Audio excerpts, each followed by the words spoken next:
গুরুত্বপূর্ণ খবরে নজর রাখবো এই মুহূর্তে, এবং যে খবর নিয়ে এই মুহূর্তে সত্যি গোটা রাজ্যে আলোচনা শুরু হয়েছে। রাজ্যে সংশোধনাগারে মহিলা বন্দীদের এক সন্তান জন্ম দেওয়ার বিষয় নিয়ে এই মুহূর্তে আলোচনা শুরু হয়েছে। কতজন জানে সংখ্যাটা? 196 জন সন্তানের জন্ম দিয়েছে সংশোধনাগারে থাকা বন্দীরা, এবং সেই নিয়েই আদালতের দৃষ্টি আকর্ষণ করেছেন আদালত বান্ধব আইনজীবী। তিনি বলেছেন এই বিষয়টা দেখা প্রয়োজন। তিনি বলেছেন যে যারা পুরুষ বন্দীরা রয়েছে তারা কোনোভাবে যেন সংশোধনাগারে প্রবেশ করতে না পারেন, এবং বিচারপতিও বলেছেন এটি গুরুত্ব দিয়ে দেখা দরকার।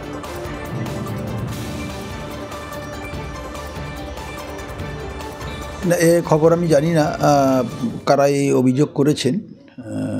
নির্দিষ্ট কোনো কারেকশনাল হোমের কথা উল্লেখ করেননি নিশ্চিতভাবে।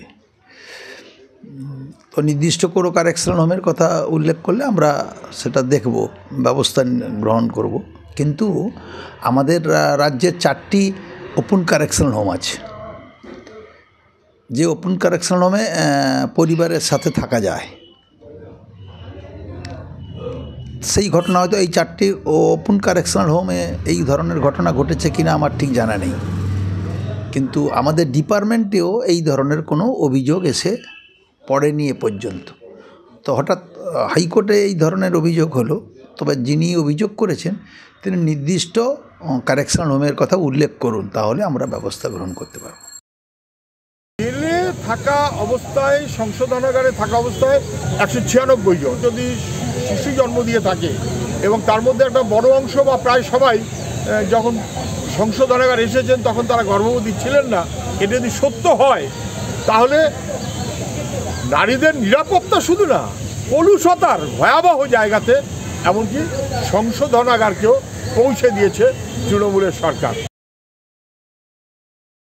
রিপোর্ট বেরিয়েছে, এটা অত্যন্ত আনফর্চুনেট। এবং জেলের মধ্যে কত 197টি বাচ্চা হয়েছে লাস্ট 1 বছরে না 2 বছরে আমি দেখলাম।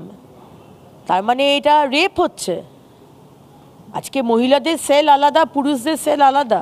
কি আনফর্চুনেট। আজকে মানে আমরা এই বিষয়টি বিধানসভায় তুলব? এটা চলতে পারে না, এটা হিউম্যান রাইটস ভায়োলেশন। যদি একটা ঘটনাও ঘটে থাকে জেলের ভেতরে, যদি কোনো ধর্ষিতা বা কোনো সম্পর্কের কারণে এই ধরনের ঘটনা ঘটে থাকে, সেটা অত্যন্ত একটা ভয়ঙ্কর দিক আছে। কারণ সেখানে বন্দীদের উপরে জেল কর্তৃপক্ষ বা জেলের কর্মচারীদের সেখানে একটা প্রভুত্বের একটা ব্যাপার থাকে। কাজে তাদেরকে বাধ্য করে যদি এ ধরনের ঘটনা ঘটে থাকে, এটা আমি একেবারেই উড়িয়ে দিচ্ছি না। বর্তমান পশ্চিমবাংলার জেলে এই ধরনের ঘটনা ঘটা অস্বাভাবিক কিছু নয়।